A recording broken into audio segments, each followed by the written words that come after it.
இந்த வீடியோவில் நம்ம என்ன பார்க்க போகிறோன்னா முருங்கை மரத்தின் நன்மைகள் மற்றும் அதன் பயன்கள் பார்க்க போகிறோம்.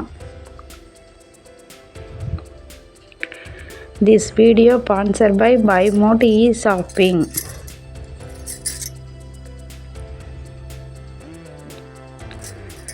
முருங்கை மரத்தில் என்னென்ன பயன்கள் அப்படின்னு சொல்லிட்டு இந்த வீடியோவில் பார்க்கலாம். முருங்கை மரத்தில் வந்து நிறைய நன்மைகள் இருக்குது. அதோட காயிலிருந்து, அதோட வேர்லேருந்து, அது பட்டை, பூ, இலை, இதில் நிறைய பயன்கள் இருக்குது.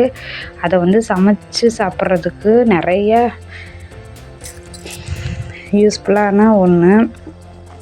இதில் முருங்கைத்தலை எடுத்துக்கிட்டோம்னா, முருங்கைத்தலையில் சூப்பு வச்சு குடித்தோம்னா ரொம்ப உடம்புக்கு நல்லது. அதில் வந்து வைட்டமின் ஏ, சிபி,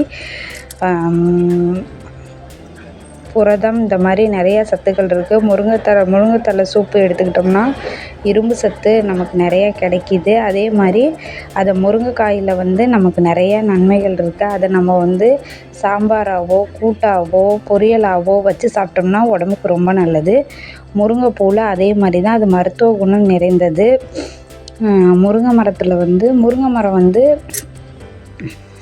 முருங்கை மரம் வந்து இந்தியாவில், ஆப்பிரிக்காவில், அமெரிக்காவில், இந்த மாதிரி நிறையா நாட்டில் வந்து முருங்கை மரத்தை வந்து பயிரிடுறாங்க. இது வந்து குறுகிய கால பயிர் தான். முருங்கை மரம் வந்து பல வகை இருக்குது. இதில் வந்து ஒரு கல்யாண முருங்கை, பேய் முருங்கை, இந்த மாதிரி சொல்லிட்டு இதில் நிறையா வகைகள் இருக்குது. இதில் வந்து ஒரு சில முருங்கை வந்து சாப்பிட மாட்டாங்க. முதல்லாம் வந்து முருங்கைக்காய் வந்து ரொம்ப குட்டையாகவும் இந்த மாதிரி இருந்துச்சு. இப்போ வந்து நாட்டு முருங்கை, இந்த மாதிரி அந்த முருங்கை வந்து இப்போ ஒரு சில முருங்கை வந்து வளர்த்தியாக அதுவே வந்து வளர்த்தியான முருங்கையாக இருக்குது. சின்ன மரத்துலேயே வந்து காய் காய்க்கக்கூடிய இதாக இருக்குது. இப்போ பயிர் பண்ணுற முருங்கை வந்து ஒரு சில இடத்துல இதை வந்து ஒரு தொழிலாகவோ ஒரு இதாகவோ பண்ணிகிட்ருக்காங்க.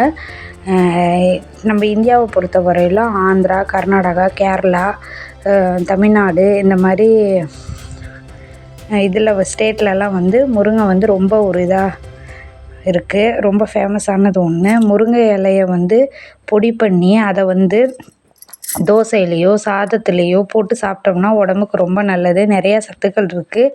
இதை வந்து ஒரு பொடியாக்கி நம்ம வந்து உணவுக்கு எடுத்துக்கிறது ரொம்ப நல்லது. முருங்கை விதையை வந்து காய வச்சு அது வந்து சித்த மருத்துவத்துக்கு ரொம்ப பயனுள்ளதாக இருக்குது. டெய்லியும் காலையில் வந்து முருங்கைத்தலை சூப்பு இந்த மாதிரி குடிச்சிட்டு வந்தோம்னா உடம்புக்கு வந்து தேவையானது ஹீமோக்ளோபின் சத்து வந்து நிறையா கிடைக்கும். முருங்கைத்தலையில் வந்து நிறைய வந்து பயன்கள், நன்மைகள், அதோட நிறைய சத்துக்கள் நிறைய இருக்குது. இதை சொல்கிறதுக்கு வந்து வார்த்தையே இல்லை. ஆனால் ஒன்று என்னன்னா, முருங்கை மரத்தோட நெகட்டிவ் என்னென்னா, முருங்கை மரம் வந்து ஸ்ட்ராங்காக இருக்காது. ஒரு காற்றுக்கோ இதுக்கோ வந்து எல்லாமே வந்து முருங்கை மரம் வந்து உடஞ்சிரும். ஸ்ட்ராங்கான இது கிடையாது. ஆனால் முருங்கை மரத்தில் நிறைய நன்மைகள் இருக்குது. திஸ் வீடியோ ஸ்பான்சர்ட் பை பைமோட் ஷாப்பிங்.